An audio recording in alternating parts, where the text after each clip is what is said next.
Happy Wednesday, May 25th, 2022.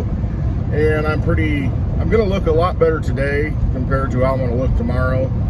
And it's not because I've got a magic crystal ball or I've asked a magic 8-ball, which I do occasionally consult, because you never know in this madness. But this morning, this is why. This morning, I had a decent night's sleep last night, all right. But this morning, usually I try to rotate the dogs. One gets up, I'll feed the one, then get the other one. I hate getting them up at the same time in the morning. It's chaotic. I've got 2 daughters, got the 2 dogs. It gets nuts. I got work, get phone calls. Anyway, it's just absolutely insane. So today, the routine got broken up. The little dog got up, and I didn't do all the things that I usually do to protect everything so it doesn't get destroyed. Well, I forgot to shut the bedroom door, and the little dog went in there, and when I walked in, I was wondering where she was. I walked in and I saw that she was chewing on my mask, my CPAP mask. So they have like a seal, you know, that goes on. It's kind of like a latex that goes over your face and it seals. Well, she had chewed it, ripped it, so there's no longer a seal. This happened probably, I don't know, 2-3 weeks ago with the other dog. Ruined the mask. Well, fortunately I had a backup, so I put the backup on. I've been using that and everything's cool. Well, this one's destroyed. Now I have nothing. So I'm gonna have to see how fast I can get one. Maybe I can get 2-day Amazon Prime or 1-day Amazon Prime would be wonderful. But I'm gonna be suffering for at least one night, is what it comes down to. I'm not gonna have my CPAP mask on, you know, so I'll be falling asleep and then I'll be waking myself up because I'm not breathing, and I'll be choking myself awake. So that's gonna be a fun night. Tonight will be fun. Maybe I can position myself just right. Once in a while, I can do that. I can kind of get positioned just right where the airway doesn't close and I can breathe. These dogs are killing me. Not gonna let me get any sleep. So anyway, tomorrow's video, I'll probably look like I'm hungover. And that's usually how I feel when I don't wear that mask at night. I feel hungover. And I don't know how I used to do it 10 years ago when I didn't have it. I mean, no wonder I was exhausted all the time. You don't realize why. And then once you start, you know, breathing at night, you're like, wow, this is normal. It's like getting glasses again. Oh, I can see fine as you're squinting at the road signs, you know, driving to the road show events. And then once you get the glasses, I was like, oh crap. Well, I guess I really shouldn't have been driving without these things because I can't see anything. So anyway, that's my story. The news this morning, and you know, this is more heavy-hearted stuff now. You know, I'm lighthearted right now, but I got to talk about it, you know, because this is something that I think is important. All the news right now, the only thing on right now is the school shooting that happened in outside of San Antonio in Texas, like 90 miles from San Antonio, small school, grade school. And so we have grade schoolers who were shot and killed. I've got, as I said, I've got 2 daughters in school. I've got a girl in school who is that age, and that's a horrible thing to even imagine. Horrible thing to even imagine. But I'm not going to let that, like a lot of people have been doing, weigh on your emotional heartstrings so that you make irrational decisions based on emotion. And that's exactly what these sick politicians are doing, because that's what they always do. They want to prey on your emotions. They want to prey on your feelings and your fears. And that's what they do. And that's why I call them vampires, because they're robbing you of your energy. They're using it against you. And so the first thing that comes out, again, all we hear about now is we need to pass sensible gun legislation. We need to do this. We need to do that. And I ask myself, would that have solved this issue? I'm sure this gun, you know, and I don't know the whole story, the backstory. If the gun was obtained legally or illegally, you know, what kind of gun was used. And to me, it's irrelevant. It really is. Because you can ban assault rifles. Well, somebody's going to come in carrying, you know, 6 loaded handguns at that point. They're always going to have more if they want to do more damage. Or they'll have something that does, you know, greater damage. You know, you can bring in a bomb or something. You can bring in a, you know, any kind of weapon. You can ban anything you want. Someone is going to find a way to use a weapon to do what they want to do. The destruction they want to cause. It just doesn't matter. Chicago for so long has had gun restrictions and, oh, you can't have a gun, you can't have a gun, can't own a gun. And yet, look at all the gun deaths. So a criminal is always going to find a way. Somebody that wants to do damage is always going to find a way. Heck, they'll run a truck into the school. You know, I mean, it doesn't matter. They're going to find a way. But you have politicians now tugging on the heartstrings of people. We have to do something. This cannot continue anymore. And I agree. It should not continue anymore. There should not be a school shooting. And if there is a school shooting, the worst position you can be in is in the position to not be able to defend yourself. My personal opinion is I think every school you should have gun training and gun safety classes. Now, I'm not saying they have to be mandatory, but that should be an option and it should be encouraged. Maybe it should be mandatory because we live in a free society where our founding fathers realized a Second Amendment's very important to protecting our rights and our liberties. That's why they put it in there. The states demanded it be in there because it's necessary for the protection of a free state. Therefore, the right to bear arms shall not be infringed. It's a very important thing.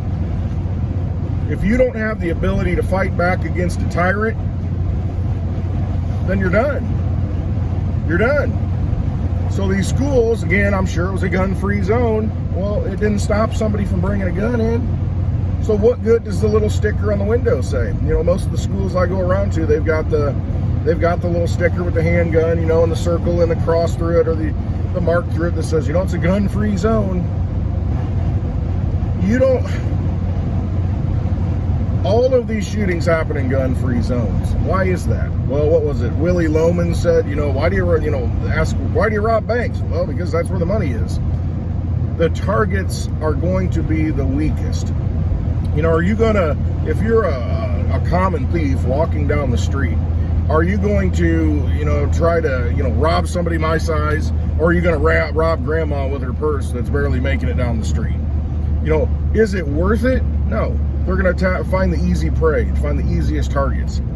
And in this case, you know, you've got children, small children, easy targets. What are they going to do? How are they going to fight back? And you've got unarmed teachers. I mean, there have been quite a few incidents where a shooter was unable to shoot because somebody was armed and fired back first. Now, that is something that, you know, my personal opinion is, and hey, listen, I'm still certified to teach in Illinois. I don't teach in the classrooms, but I am 100% behind a teacher who has been trained in firearm safety. They should be able to carry. They should be able to carry in the schools. Now, you come up with a policy that says, okay, we've got designated people, certain people, you know, whatever. Just make it, hey, you know, if a teacher wants to do it and they pass all the, you know, screening and all the tests and, you know, whatever it may be, you know, all of the requirements, the safety requirements, why shouldn't they be able to carry? If I'm in the classroom and I see these situations happening, I want to be armed. I want to protect the students. I want to make sure that, you know, and you hear all the stories, well, they were shielding the students, you know, they gave themselves. Why should they be in that position to where they have to give up their life for their students to save their students? Why not give them an opportunity to fire back, to fight back, to defend the students, rather than to defend it with their own life and their body, because that's their only option? I think it would be a strong deterrent, too. People aren't going to just walk into a school thinking they can get away with it and start blowing people up when it's highly likely that they're going to get shot at and fired back at. A bully's going to go for somebody weak, I mean, until you punch back. And sometimes you just have to be prepared to punch back. And that's the problem in the school systems now. They're government controlled to a great extent. We have to be commonsensical about this. We have a Second Amendment for a reason. It's to protect our rights. It's to keep us safe.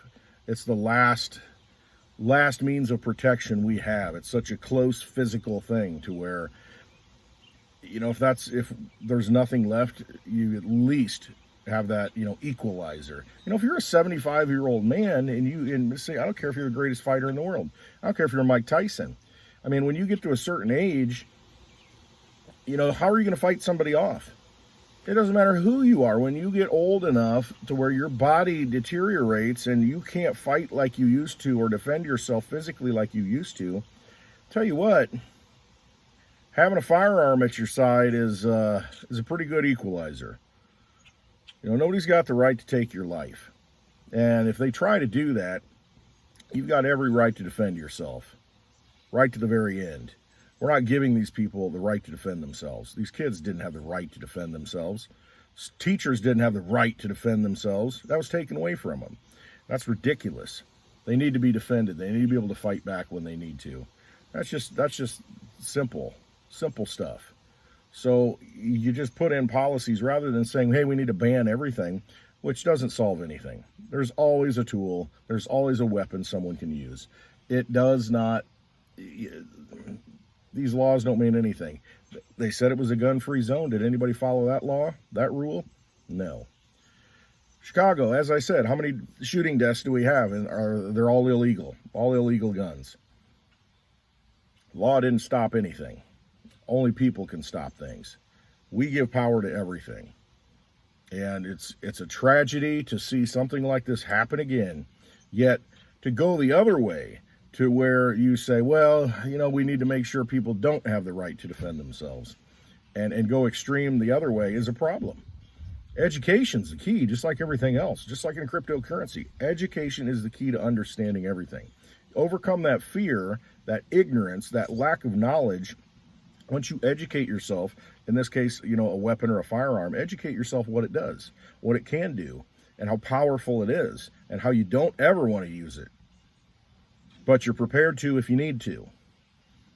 That's the kind of thing we need to teach. Again, as a former teacher, if I'm in that classroom,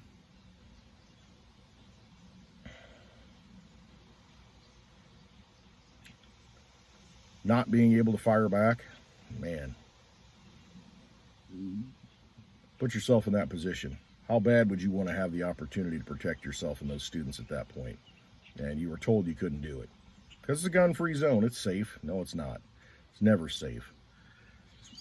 And then for government to tell you that you can't bear arms, that you can't have something that can defend you, is just the antithesis of what the spirit of the Constitution was. The whole reason for the Second Amendment was to protect yourself from tyranny, from government, when they become too powerful. At least you've got a means, when they're in your face, to stop it. And for them to come out and say that we're going to strip those rights away, and I don't care, you know, you can make the arguments, you know, well, how many bullets is too many? You know, they can say that, you know, well, you can't have a 30-round clip or a 15-round clip or a 10-round clip or a 3-round clip. At some point, you know, 1 round's too many. And that's just how they are. It's a slippery slope to tyranny, to stripping you of your freedoms. They're vampires. That's all they are. They want to take away all your energy. And then when you have nothing left, they just leave you for dead. They take all your energy and let you die. That's all they want to do. All they want to do. Steal it. This is just another example. All right, enough of that, but that's all the media. See, the media, that's all they're talking about now. So all of the other things that were such a big deal and things we were really affecting our lives, we needed to listen to, Ukraine, you know, COVID, you know, the new monkeypox, you know, baby food shortages, all these things that were the latest tragedy and the latest disaster, those don't exist anymore. Now it's just this one issue. That's all they talk about.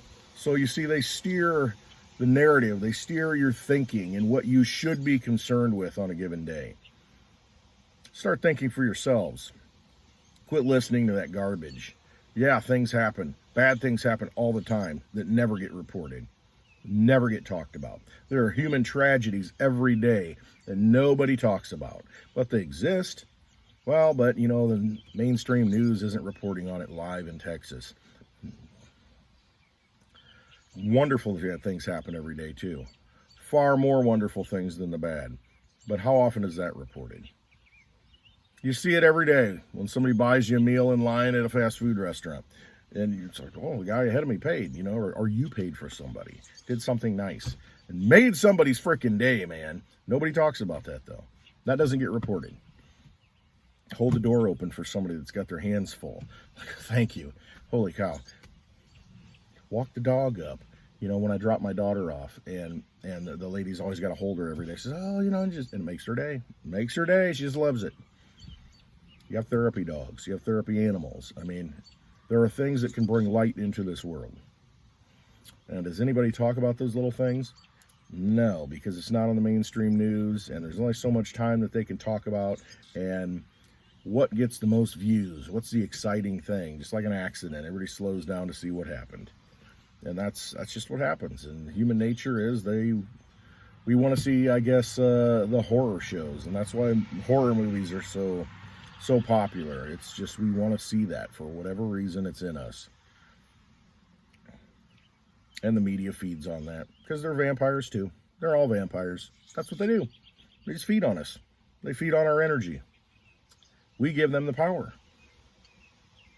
We give them the power, all of it. We give everything power. We just have to choose what we give power to. Give power to sound money. That's a big start. That's a great start. Talk about crypto all the time. I'm not going to talk so much about it today.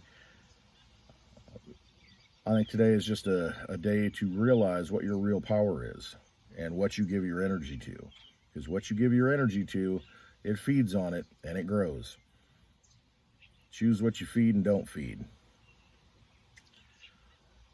I want to remind you, the meetup, June 17th in Peoria, Illinois. Litecoin Lisa and I are going to be doing that live happy hour stream. We do it every Friday at 4 p.m. Central Time on YouTube, on this channel, and Litecoin Lisa's channel. Come check it out. It's free to attend. Come hang out with us. I got several people that have been dropping messages in the chat, been reaching out to me, say, hey, I'm coming. And I'm like, awesome. It's going to be a great time. These meetups, I mean, they're so invigorating. And we can have these discussions. You know, we work these things out. We talk about these things, and we see that there are more like-minded people than what the mainstream wants to tell you. And when you start meeting, you realize, holy cow, yeah, there are a lot of us out there, right? And validate yourself. Come to this meetup, and you'll find like-minded people. All right, June 17th, Peoria, Illinois. It's on my website, clintwestwood.net. Come check it out. It's free to attend. We do have a VIP dinner after the meetup that you can sign up for. I think Litecoin Lisa on her channel, or litecoinlisa.net has a link. If not, I'll find it, put it on mine, or reach out to me, email me. We'll get you a link to that. That supports us going on the road. Pays the bills. You know, fuel's expensive. Staying places is expensive. But we do it because we love doing it. And if you know anyone who wants to get into cryptocurrency, wants to, you know, just have a relaxed environment to talk to and just chill, you know, and just talk about crypto and learn about it, that's what we're there for. I'll help you download a wallet. I'll send you Litecoin. I ain't gonna charge you anything. I'm just doing it for free because I want people to have it in their possession. I want them to have sound money in their possession. They control. No bank, no vampire system, no vampire casino, vampire government can tell you what you can do with it. You can do whatever you want with it. That's the beauty of Litecoin and decentralized digital money. All right, get to this meetup, June 17th, Peoria, Illinois. All right, I hope you have a wonderful day. Love the ones who are near you. Thanks for watching. Trust yourselves. Have a great day. Talk to you tomorrow.